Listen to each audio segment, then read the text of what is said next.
Hello friends, ನಮಸ್ಕಾರ ಎಲ್ರಿಗೂ. Welcome back to super mom Freya. So ನಾನು ಲಾಸ್ಟ್ ವೀಕಲ್ಲಿ ಒಂದು ವಿಡಿಯೋದಲ್ಲಿ ಪ್ರೆಗ್ನೆನ್ಸಿಯ ಫಸ್ಟ್ 3 ಮಂತ್ಸಲ್ಲಿ ಬ್ಲೀಡಿಂಗ್ ಆಗಲಿಕ್ಕೆ ಯಾವೆಲ್ಲ ಕಾರಣಗಳಿವೆ ಅಂತ ಡೀಟೇಲ್ ಆಗಿ ನಿಮ್ಮ ಜೊತೆ ಶೇರ್ ಮಾಡಿದ್ದೆ. ಸೊ ಆ ವಿಡಿಯೋ ಆದಮೇಲೆ ನಂಗೆ ಕೆಲವೊಬ್ಬರು ರಿಕ್ವೆಸ್ಟ್ ಮಾಡಿದರು, ಅಕ್ಕ ನೆಕ್ಸ್ಟ್ ಪಾರ್ಟ್ ಬೇಗ ಅಪ್ಲೋಡ್ ಮಾಡಿ ಅಂತ. ಬಟ್ ಕೆಲವೊಂದು ರೀಸನ್ಗಳಿಂದ ನನಗೆ ಅಪ್ಲೋಡ್ ಮಾಡಲಿಕ್ಕೆ ಆಗಿರಲಿಲ್ಲ. So I am very sorry for that. So ನಾನು ಇವತ್ತು ಆ ವಿಡಿಯೋನ ನಿಮ್ಮ ಜೊತೆ ಶೇರ್ ಮಾಡ್ತಾ ಇದ್ದೀನಿ.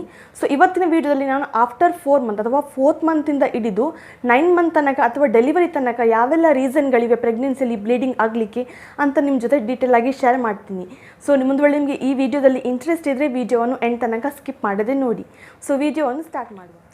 ಸೊ ಫಸ್ಟ್ ನಾವು ಕೆಲವೊಂದು ರೀಸನ್ಗಳು ನೋಡುವ. ಸೊ ಆ ರೀಸನ್ಗಳಿಂದ ಫಸ್ಟ್ ಟ್ರೈಮಿಸ್ಟ್ರಲ್ಲಿ ಕೂಡ ಬ್ಲೀಡಿಂಗ್ ಆಗುವ ಚಾನ್ಸಸ್ ಉಂಟು, ಸೆಕೆಂಡ್ ಟ್ರೈಮಿಸ್ಟ್ರಲ್ಲಿ ಬ್ಲೀಡಿಂಗ್ ಆಗುವ ಚಾನ್ಸಸ್ ಉಂಟು, ಥರ್ಡ್ ಟ್ರೈಮಿಸ್ಟ್ರಲ್ಲಿ ಕೂಡ ಬ್ಲೀಡಿಂಗ್ ಆಗುವ ಚಾನ್ಸಸ್ ಉಂಟು. ಸೊ ಆ ಕೆಲವು ರೀಸನ್ ಯಾವುದಂದರೆ, ಒಂದು ಗಂಡ ಹೆಂಡತಿ ಸೇರುವಾಗ ಅಂದರೆ ಇಂಟರ್ಕೋರ್ಸ್ ಮಾಡುವಾಗ ಬ್ಲೀಡಿಂಗ್ ಆಗುವ ಚಾನ್ಸಸ್ ಉಂಟು. ಸೆಕೆಂಡ್ ಯಾವುದಂದರೆ ಫಿಸಿಕಲ್ ಎಕ್ಸಾಮಿನೇಷನ್. ನೀವು ಡಾಕ್ಟರ್ ಹತ್ರ ಹೋಗುವ ಕೆಲವೊಂದು ಸಲ ಡಾಕ್ಟರ್ ಕೆಳಗಿಂದ ಕೈ ಹಾಕಿ ಚೆಕ್ ಮಾಡಿ ನೋಡ್ತಾರೆ, ಎಕ್ಸಾಮಿನೇಷನ್ ಮಾಡಿ ನೋಡ್ತಾರೆ.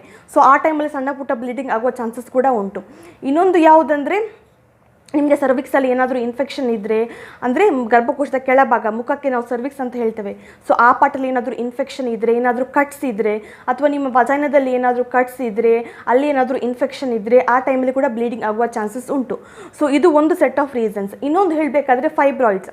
ಸೊ ಫೈಬ್ರಾಯ್ಡ್ಸ್ ಫಸ್ಟ್ ಟ್ರೈಮಿಸ್ಟ್ರಲ್ಲಿ ಕೂಡ ಬ್ಲೀಡಿಂಗ್ ತರಲಿಕ್ಕೆ ಚಾನ್ಸಸ್ ಉಂಟು. ಸೊ ಫೈಬ್ರಾಯ್ಡ್ಸ್ ಏನಾಗ್ತದೆ, ನಿಮ್ಮದು ಪ್ರೆಗ್ನೆನ್ಸಿ ಅಂದರೆ ಆಫ್ಟರ್ 4 ಮಂತ್ ಆಫ್ಟರ್ 5 ಮಂತ್ ನಿಮ್ಮ ಗರ್ಭಕೋಶ ಬೆಳೀತಾ ಬರುವಾಗ ಆ ಫೈಬ್ರಾಯ್ಡ್ ಕೂಡ ದೊಡ್ಡದಾಗಲಿಕ್ಕೆ ಸ್ಟಾರ್ಟ್ ಆಗುತ್ತೆ. ಸೊ ಆ ಟೈಮಲ್ಲಿ ಕೂಡ ಬ್ಲೀಡಿಂಗ್ ಆಗುವ ಚಾನ್ಸಸ್ ಉಂಟು. ಸೊ ಒಂದು ವೇಳೆ ಈ ಥರ ಏನಾದರೂ ಫೈಬ್ರಾಯ್ಡ್ಸ್ ನಿಮಗೆ ಇದ್ದರೆ ಡಾಕ್ಟರ್ ಮೊದಲೇ ತಿಳಿಸ್ತಾರೆ. ಇವು ಸಡನ್ನಾಗಿ ಏನು ಅಂದರೆ ಸಡನ್ನಾಗಿ ಡೆವಲಪ್ ಆಗೋದಿಲ್ಲ. ಸೊ ಫೈಬ್ರಾಯ್ಡ್ಸ್ ಮೊದಲೇ ಇದ್ದರೆ ನಿಮಗೆ ಡಾಕ್ಟರ್ಸ್ ಮೊದಲೇ ತಿಳಿಸ್ತಾರೆ. ಸೊ ಆ ರೀಸನಿಂದ ಕೂಡ ಬ್ಲೀಡಿಂಗ್ ಆಗುವ ಚಾನ್ಸಸ್ ಉಂಟು. ಸೊ ಇದು ಒಂದು ಸೆಟ್ ಆಫ್ ರೀಸನ್. ಇನ್ನೊಂದು ರೀಸನ್ ಯಾವುದಂದರೆ ಪ್ಲಾಸೆಂಟಾ ಪ್ರೀವಿಯಾ ಅಥವಾ ಲೋ ಲೈಯಿಂಗ್ ಪ್ಲಾಸೆಂಟಾ ಅಂತ ಹೇಳ್ತಾರೆ.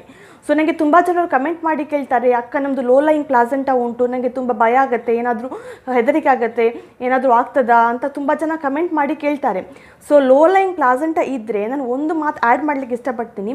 ಲೋ ಲೈಯಿಂಗ್ ಪ್ಲಾಸೆಂಟಾ ನಿಮಗೆ ಈಗ 3 ಮಂತ್ ಸ್ಕ್ಯಾನಲ್ಲಿ ಅಥವಾ 5 ಮಂತ್ ಸ್ಕ್ಯಾನಲ್ಲಿ ಲೋ ಲೈಯಿಂಗ್ ಪ್ಲಾಸೆಂಟಾ ಇದ್ದರೆ ಏನಾಗುತ್ತೆ ಅಂದರೆ, ನಿಮ್ಮದು ಆಫ್ಟರ್ 5 ಮಂತ್ ಅಥವಾ ಆಫ್ಟರ್ 7, 8 ಮಂತ್ ಅಥವಾ ಈವನ್ 9 ಮಂತ್ ಕೂಡ ನಿಮ್ಮದು ಗರ್ಭಕೋಶ ಬೆಳೀತಾ ಬರುವಾಗ ಪ್ಲಾಸೆಂಟಾ ಕೆಳಗೆ ಇದ್ದರೆ ಕೂಡ ಸ್ಲೋಲಿ ಒಂದು ಜಾಗಕ್ಕೆ ಹೋಗಿ ಮೈಗ್ರೇಟ್ ಆಗುತ್ತೆ. ಸೊ ಅದಕ್ಕೆ ಪ್ಲಾಸೆಂಟಲ್ ಮೈಗ್ರೇಷನ್ ಅಂತ ಹೇಳ್ತೇವೆ.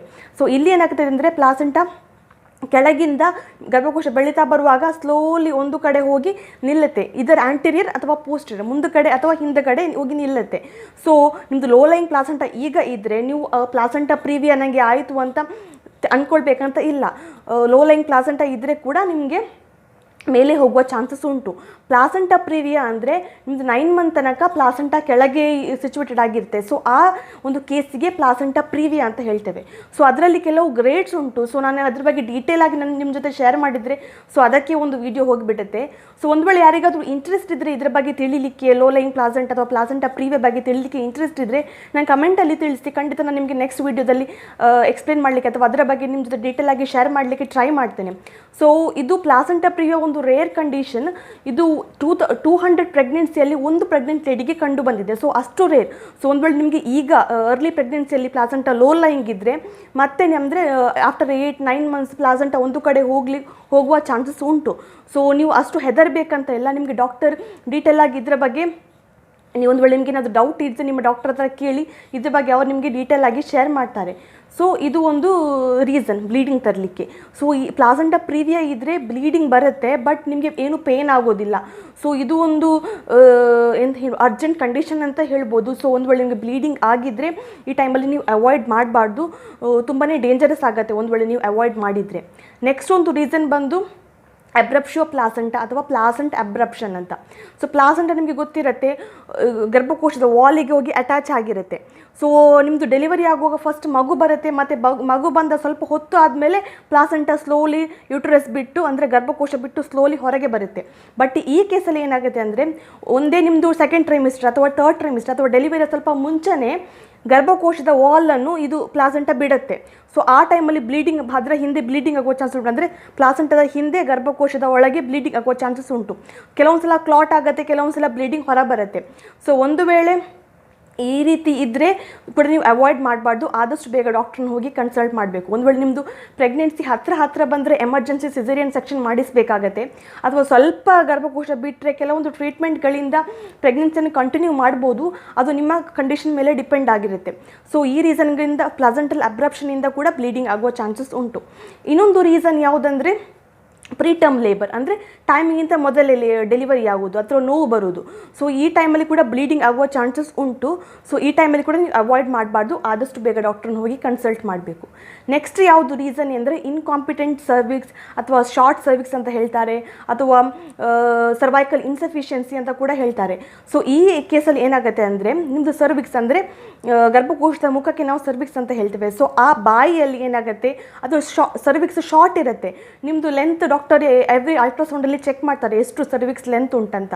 ಸೊ ಒಂದು ವೇಳೆ ಆ ಸರ್ವಿಕ್ಸ್ ಲೆಂತ್ ಶಾರ್ಟ್ ಇದ್ದರೆ ಏನಾಗುತ್ತೆ ಅಂದರೆ ನಿಮ್ಮದು ಗರ್ಭಕೋಶ ಬೆಳೀತಾ ಬರುವಾಗ ಆ ಪ್ರೆಷರ್ ಏನಿರ್ತದೆ, ಮಗುವಿನ ಪ್ರೆಷರ್ ಅಥವಾ ಗರ್ಭಕೋಶದ ಪ್ರೆಷರ್ ನಿಮ್ಮ ಸರ್ವಿಕ್ಸ್ಗೆ ಬೀಳುತ್ತೆ.